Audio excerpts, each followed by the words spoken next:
Habit 21. They pay attention to grammar. They embrace it rather than resist it. To reach C1 and even a solid B2, I would say, you need to pay attention to grammar. But studying grammar is not about memorizing dry rules. Forget about that. It's about gaining a deeper understanding of how the English language is actually structured. Remember this: vocabulary helps you communicate ideas. Grammar helps you structure those ideas effectively.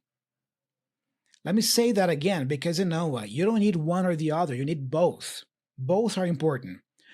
Vocabulary helps you communicate ideas. Grammar helps you structure those ideas effectively. I mean, in my case, I've always paid attention to grammar throughout my learning journey, not as rules to memorize, but as architecture to understand. True advanced proficiency requires range. And range is not just about words, about more vocabulary. It's also about structure. It's about being able to deploy different sentence structures with precision and confidence. So don't neglect grammar. You will not reach C1 and C2 levels properly if you neglect, if you forsake grammar. Habit 22. They work on all four skills, not just speaking and listening. Most learners obsess over speaking and listening. Understandably, because those are the skills that feel most immediately useful. But reading and writing are equally part of your communicative competence, and neglecting them creates a ceiling. The more you write, the better you think. The more compelling your ideas become, the stronger your critical thinking develops. And, as a direct consequence, the better you communicate those ideas through speech. So, just like vocabulary and grammar are not two separate things that you have to choose one over the other, you need both. Writing and speaking, very similar. Writing and speaking are not separate skills, they feed each other. So, if you want to speak better, you need to learn to think better. And to think better, guess what? You need to write. It's that simple and that demanding. Habit 23. They think in chunks, not one word at a time. Advanced learners process language in chunks: phrases, expressions, multi word units, not word by word. This does two things simultaneously.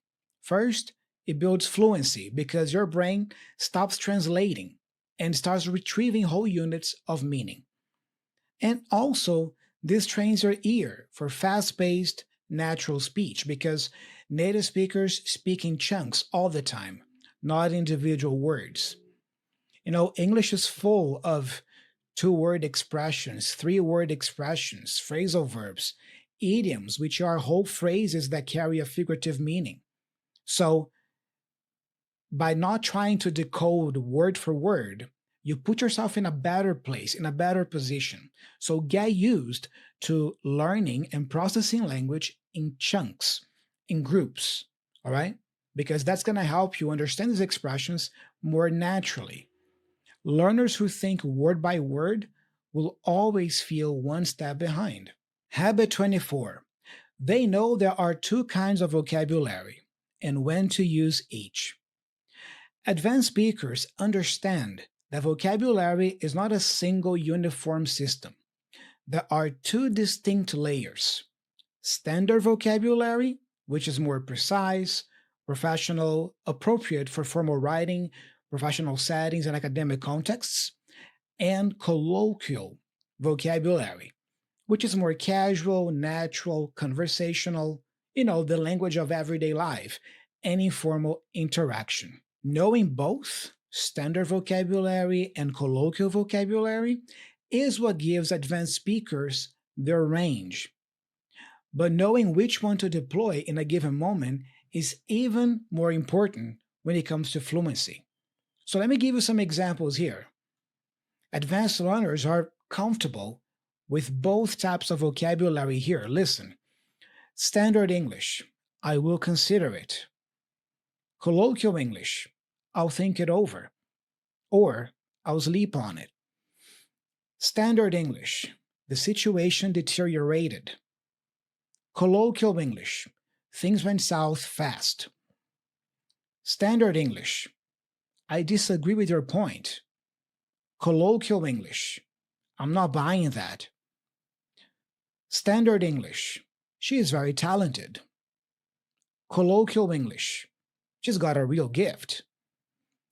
Standard English, I'm feeling unwell. Colloquial English, I'm feeling off. Or, I'm feeling under the weather. Habit 25. They use advanced vocabulary and structures. They know when to deploy them. I sometimes get comments here on my channel saying things like, Thiago, nobody speaks advanced English in daily life, not even native speakers, so why bother learning it? Well, first of all, this is a weak argument dressed up as pragmatism. Native speakers do use advanced language, but they use it when the moment calls for it, when they want to drive a point home, or when they want their argument to stand out. Here's an analogy. Advanced English is like spice. You know the spice you put in the food when cooking? Too little, and the food doesn't taste as good as it could. Too much, and it spoils the dish. Advanced vocabulary and structures, used at the right moment and in the right proportion, elevate your communication. But safe, bland, basic English, used exclusively all the time, makes you sound uninspiring and boring. Remember, if you want to get to advanced level, C1 and C2, you need range. The goal here is range. Habit 26. They know how to connect their ideas. Their speech and writing have cohesion. Advanced English speakers don't communicate in isolated, disconnected sentences. They have internalized a rich repertoire of linking words and phrases. Words that add, contrast, concede, elaborate, conclude, and they deploy them naturally in both speech and writing. Ideas don't just follow each other, they build on each other. They push back against each other. They lead somewhere. Cohesion is what separates someone who speaks English from someone who truly communicates in it. Habit 27. They are comfortable with longer, multi-clause sentences. Advanced speakers and writers are not limited to short, simple sentences. It's worth clarifying the difference. A simple sentence contains just one clause, one subject, one verb, one idea. For example, I enjoy learning English.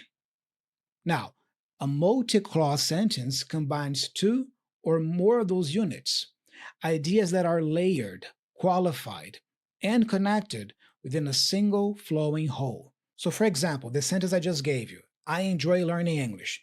That's a simple sentence with just one clause. A multi-clause sentence could be something like this, could sound something like this. While I've been learning English to better my career, I also understand the importance of using it for personal development. You see, so longer sentences with more clauses inside them, like, with more ideas, multiple ideas inside them. The more advanced you get, the more comfortable you should be with sentences of that length. Habit 28. They know register. They know which language to use and when. Advanced users of English understand that language is not one size fits all. They are fluent in both informal and formal register. And more importantly, they know which one the situation calls for. A casual message to a friend and a job application letter are not just different in tone, they are different languages within the same language. So, word choice, sentence structure, level of directness, degree of formality, everything shifts. Advanced speakers make that shift naturally and automatically. They never sound too casual in a professional context or unnecessarily stiff and robotic in a relaxed one. Register awareness is one of the clearest markers of genuine advanced proficiency. It's one of the main things we look at when analyzing whether a person is already tapping into C1 or is still stuck at B1 and B2 levels. Habit 29. They are comfortable discussing abstract topics. There is a clear and important distinction between concrete topics and abstract topics.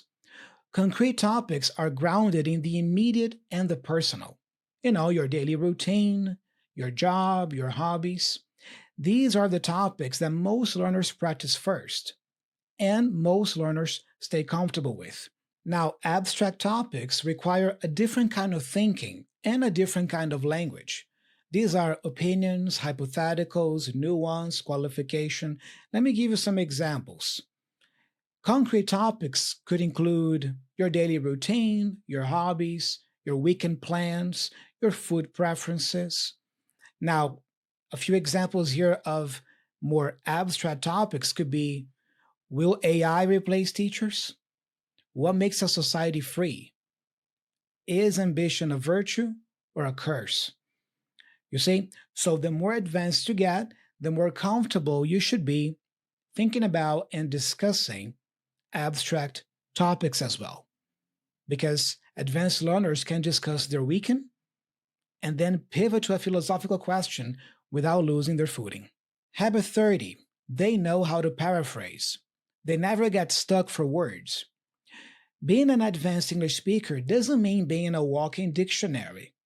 Vocabulary range matters, but what matters even more at this level is your ability to navigate conversations fluidly. When you don't know a specific word, you find a way around it. You describe it, you use an analogy, you approach the idea from a different angle. The conversation never freezes, never feels awkward, and never breaks down. Advanced speakers are resourceful. They work with what they have and they keep moving. The ability to paraphrase, to express an idea in multiple ways is one of the clearest signs of genuine fluency. And that is one of the reasons why I love the Cambridge exams, because the Cambridge exams test this ability specifically. There is a part in the Reading and Use of English paper, that's part 4 in both B2 and C1 levels, and also C2 levels, where you have to paraphrase sentences. They give you a sentence, they give you a word, you have to rewrite the original sentence using the word they gave you and keeping the meaning the same or as close as possible to the original. That's a great way to analyze your ability to paraphrase, because that shows how much range of language you have, how much grammar range you have, how much vocabulary range you have. Habit 31. They read between the lines. They infer meaning, not just decode it. Advanced learners are able to infer meaning, to understand what is being communicated without it being explicitly stated. They read a metaphor and extract the argument behind it. They listen to an analogy and understand the point it's making. They process what is implied, not just what is said. And again, that's another reason why I love the Cambridge exams, because that's exactly what happens at Cambridge B2 first, C1 advanced, and C2 proficiency. Let's say, for example, you are taking the listening paper for the Cambridge exam, okay? You have the questions to answer written on paper. Then you have to listen to an audio passage in order to answer those questions. The audio passage will give you the answers to the questions, but using different words. You got to be able to infer meaning from that passage, connect that meaning with the words written on the text, and finally answer the question. The same thing happens in the reading paper. You have a text to read, you have questions to answer. The text will give you the answers for those questions, but in different words. You cannot expect to see the same words in the questions showing up in the text. So, advanced speakers are very good. They have enough range to infer meaning and to identify meaning in paraphrasing. Habit 32, they understand connotation. They think about how their message lands. Advanced speakers have moved beyond a simple question: how do I say this in English?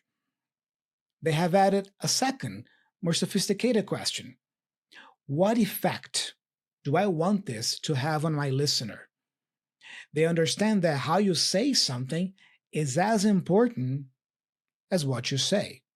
And sometimes, how you say something is even more important than what you say. Connotation is the emotional charge that words carry beyond their literal meaning. Advanced speakers choose words not just for accuracy, but for effect. They think about tone, they think about impact. They're not just communicating information, they are shaping an experience for the person listening. Habit 33, they study the art of communication.